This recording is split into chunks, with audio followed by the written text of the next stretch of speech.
phone calls in this last few weeks asking me to do dogs' toenails. And unfortunately, I can't do those nails because we are still considered a non-essential business. And so I'm here to give you a few tips to try and do it at home if you would like. So I'm here with Claire. She's going to help me. So come here, Claire. Come on. So as you can see, Claire has, like most dogs, a very loose collar that she can back out of. And your best bet is to try to get your dog as close to possible to being captured, so to speak. So we use a little slip noose, which gives you control. So you put that over their neck, and to get them up close and personal, so they can't move on you, we use a doorknob. We put the leash, the handle of the leash, on the doorknob, and then we close the door. This way they are stuck, and we have control because they can't back out of the leash. So as you can see, Claire is firmly attached. She can't back up. She knows I have a treat because Claire is one of those dogs who does not like to have her nails done. However, for a treat, she'll do just about anything. So this is the best way to get your dog positioned for you, especially if they're a little bit of a biter or they're a little bit of a struggler. You can make this shorter by putting a knot in the leash and putting it on the side of the doorknob as well.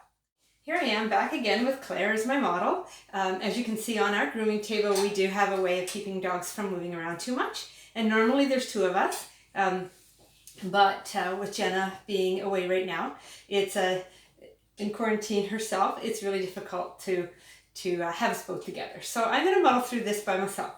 So here's Claire, and as you can see, Claire has black toenails. And black toenails are often difficult to clip because you can't see the quick. And the quick is the part that, it's actually a blood vessel that runs through the toenail. And, oh, I'm boring her. And if you cut that quick, the toenail will bleed. So, but don't panic. If the toenail does bleed, we normally use Quick Stop, which looks like this, which you can get at your pet store. But this little container's worth a fair amount, and it lasts you for years and years and years with us. So with you, it would last you a long, long time.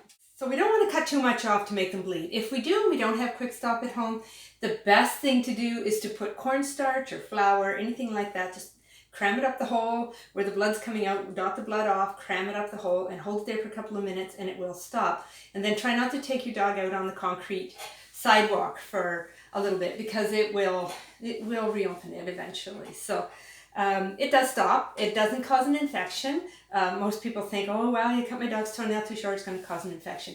It doesn't. Most dogs, when you cut a nail too short, they don't say a word. But some of them scream like a baby. And it's just who they are. So, and some really hate having, and just because they don't like having their nails cut doesn't mean that a groomer or a vet cut them too short. Some dogs just naturally don't like to have them done. And Claire's one of those dogs. She has a fit. Let me show you. As you can see, she's not going to look. She sometimes jumps. So what we're going to do is just take the tip off, just the end. But as you can see, she's trying to get away. So most dogs are like this. So what we normally do with Claire, I get the Benny's Bullies, which are little, and you can break them into little pieces, and dogs don't know the difference between a tiny little piece and a great big piece. So between every toenail or so, she gets a treat. So she tolerates it because she knows she's getting a treat. You want a treat, Claire? You want a treat? Oh, good girl. Sit. You want a treat? You want a treat? Oh, good girl. Good girl. Good girl. One more. It works most of the time. Sometimes peanut butter or Kong, or if you've got somebody else to help you to give them, some support, even though you have them attached to the doorknob, you can still hang on to the back end so they don't struggle too much. Trick is don't be nervous. Just get it done. Just cut the ends and you should be fine. We use the scissor variety, which you can just get at the pet store. Some people use the guillotine ones, which move up from the bottom. Often I don't use those because they are super sharp, so if the dog jumps and moves into the clippers, you end up cutting the nail super short. Some people want to ask me about Dremel. Well, I do Dremel some dogs' toenails. A lot of dogs don't like it. This is a pet Dremel tool. It has varying speeds. Let me show you here.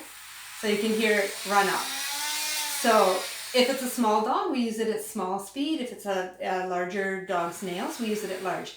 If your dog's toenails are longer, if you have to take more than 1/4 of an inch off, a Dremel tool is going to take you a long time to get those nails clipped. So I suggest you only use the Dremel if you have dogs that have nails like Claire's that are they just need the points taken off, because it takes way less time. So this is how a Dremel tool would work, and like as you can see, Claire doesn't like it either. So it doesn't really matter which tool you use sometimes. A lot of dogs just don't like it. And she's a groomer's dog and she gets groomed every couple of weeks, for which she needs a groom right now. Everybody out there, stay safe, and hopefully this has helped you with a little bit. And don't hesitate to give us a call or leave us a message on our Facebook page or text us, either Jenna or I. And hope to see you soon.